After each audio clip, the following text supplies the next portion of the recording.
అది నేను గొప్ప ఆర్టిస్ట్ నేను అనుకోవట్లే. నాన్నగారు గొప్ప రైటర్ కనుక ఆయన రచన సజీవంగా నిలిచింది అని నేను అనుకుంటాను. అంత గొప్ప డైలాగ్ రాశారు. ఆ మాట చెప్పండి. ఇప్పుడే అండర్స్టాండ్లో అంటే డైలాగ్ గోలీ మాట. నాన్నగారు అంత పేరు బాగుండాలి కానీ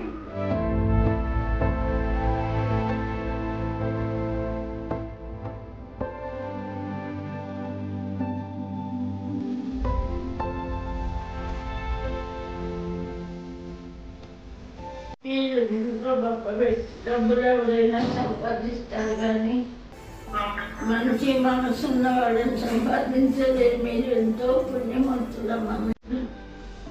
భగవంతుడిని మంచి అడగ చూడాలి.